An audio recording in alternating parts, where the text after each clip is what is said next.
Hi Marcela, how are you doing? I'm good, and you, Elio? I am doing great. I'm really happy to have you here.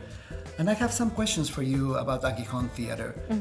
How did you start with this group and when was that? Well, the group started like most things start in this world, through a conversation between friends. In this case, back in 1989, four friends, Maria Teresa Ayala, Agustin Anacopoulos, Rosario Vargas, and Maria Vargas, were kind of sitting around a table, I think in their kitchen one day, just discussing this need in Chicago for a company that dedicated itself to producing works in Spanish. Rosario Vargas, who is our founder and artistic director, is an actress and director from Colombia who had years and years of experience in her own country. And when she came here, she didn't really find a place that was doing a lot in Spanish. And you think about doing Spanish work now, and there are many other companies and all kinds of programming in Spanish as well. But back in 1989, there was none of this.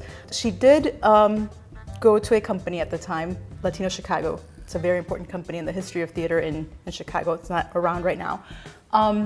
And she did work with them. They had started to do some things in Spanish. It was a company with Latino actors, Latino directors, and they did Latino playwrights, but everything that they did was in English. So she felt that there was this need. She wanted to continue the work she had been doing in Colombia, and she felt this need for this vehicle to continue doing what she did. And she realized, talking through to other artists and other directors, that they also felt this need. And this is what that conversation was about. This was something that they wanted to do. At the time, it seemed like a crazy, crazy project, and maybe it was, but here we are. And which were the first plays that Aguijon presented? The very first work we did was titled Homenaje a Sor Juana Inés de la Cruz, and this was a tribute to the great Sor Juana Inés de la Cruz. We did this at the Mexican Fine Arts Center Museum, at the time now the National Museum of Mexican Art, and it was during their Sor Juana Festival. Rosario Vargas did an adaptation of a much longer play, Eterno Femenino by Rosario Castellanos, and we just did excerpts of that, the excerpts that were about Sor Juana, and we also incorporated poetry and music honoring her. At the time, it was a bilingual production. That was our very, very first production. And from the beginning, we just wanted to make sure that our work was accessible to as many people as possible. We understand we have a lot of people who are interested in the culture, but maybe don't speak the language and also just want to come enjoy the shows. So we've tried all sorts of things. We've tried, obviously, the bilingual productions are our favorite, where we have a fully bilingual cast, English and Spanish, and we have some nights in English, some nights in Spanish. It's probably the most difficult because you're basically producing two plays at once, even though it's not just, well, you'll learn it in English and now you've learned it in Spanish. You're doing two full-length productions at once. We've also tried the simultaneous translations with the headphones, exactly, kind of UN style, which is a little bit scary, but some people have enjoyed it. And I think the one that we have used the most and continue to use now is the super titles in English. So it's just kind of like at the opera, you're watching the play in Spanish, so you're able to listen to the musicality of the language and everything else and experience what you're seeing. And also, if you don't understand something, you can just look up there and there it is. And right now, I know that you have your own locale, your own place, your own theater, but how did that start? I don't think it started the same way. Oh, we wish, right? That's the wish of every company that starts out anywhere, to have their own space.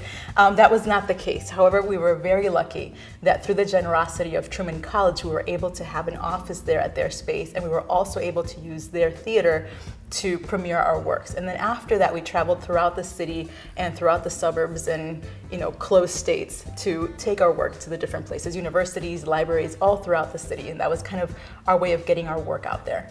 And reach different audiences in different places. Absolutely. During all these years, Aguijon has produced so many plays. But I have noticed that some of them have a specific topic, like cover a specific theme. Tell me about that. Yeah, in more recent seasons, we have decided that it's really a good idea for us to kind of concentrate on one specific topic or theme that sort of frames our entire season. It just helps us direct everything better and to really dedicate ourselves to whatever specific topic it is for that year. We started doing this recently, and one of the very first things we did was from the page to the stage.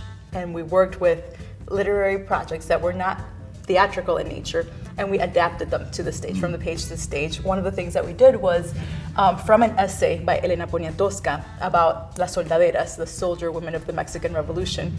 One of our ensemble members, Oswaldo Calderon, wrote a play stemming from that, and it was about the women in the Mexican Revolution. From that, we also had the Latino experience through American classics. And what we did was we asked different playwrights who are Latino, living in the United States, working in the United States, to not necessarily make adaptations, because what we wanted from them was to be inspired by a particular play by one of the greats of American theater, and to write their new piece that kind of stemmed from that, but also talk specifically about our experiences here as immigrants, as Latino immigrants specifically. And we also recently had a Voces Caribeñas, or Caribbean Voices project, which we dedicated the whole season specifically to playwrights and artists from that region. You guys are based here in Chicago, but you have also presented internationally. Tell me about that experience. We have been very lucky to be invited to a number of international festivals in Colombia, Argentina, Peru, and we have a few more that the invitations are out there, and we're just hoping to make those happen. So it's been a wonderful experience, not only an opportunity for us to show our work to an international audience, but to also learn from these companies in South America, Central America, and the Caribbean.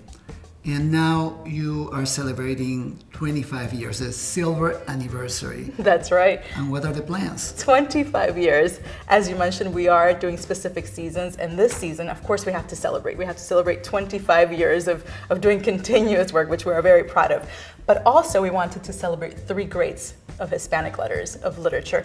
So we are, of course, doing Federico Garcia Lorca, who cannot possibly be absent, the Spanish poet. We're doing the House of Bernarda Alba.